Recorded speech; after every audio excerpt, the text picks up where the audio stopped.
and this is my PowerPoint on Are Invasive Species Hurting the Environment and Affecting the Environment by Rachel Poe. Invasive species.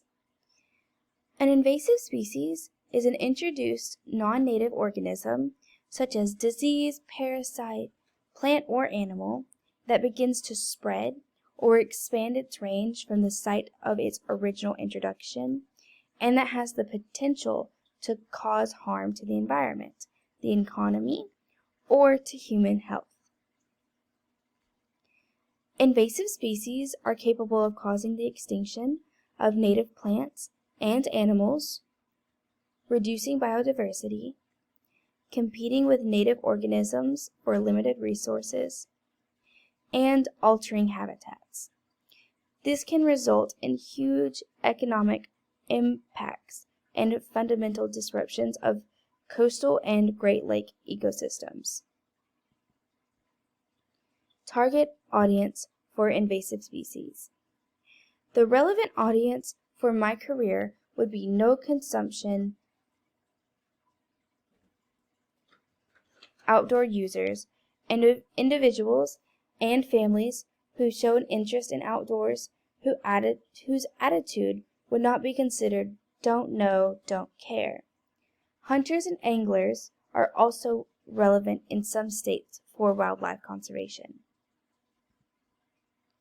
Social ecological framework. As you can see on the right side, I have social processes, which include adapt to the new area easily, reproduce quickly, or hurt the economy. I also have human components on the right side, which includes intentionally or accidentally release of invasive species, ballast/water shipping, and live food trade. As on the left side, we have ecological process, capable of doing significant harm to ecosystems, capable of spreading without natural control, populations that are unchecked. Ecological components is another topic on this side. Extinction of native plants and animals, reducing biodiversity, and altering habitats. As we have in the middle, which includes both social and the ecological side, which is integration. Crop decimation, clogging waterways, wildlife, and human disease transmission. Current management practices. The problem with this invasive species is in Naples, Florida.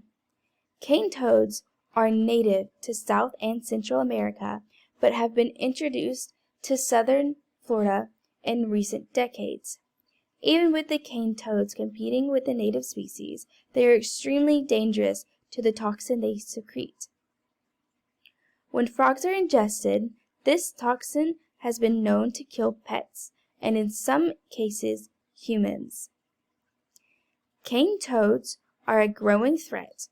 In a chance to help protect children and pets, the community has tried to remove the toads, but has not yet made a dent in the population. Current management practices.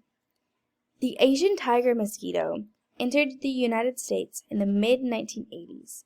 This species can survive in very different broad climates. The tiger mosquito is a very efficient vector of a variety of mosquito-borne pathogens that cause debilitating diseases in humans and domestic animals, especially in horses and dogs. This species is mostly found in California now, and they can carry many diseases such as yellow fever, encephalitis, and dengue, all 4 stereotypes. Current management practices. Non-native Burmese pythons are one of the most concerning species in the Everglades. They compete for food, which includes mammals, birds, and other reptiles.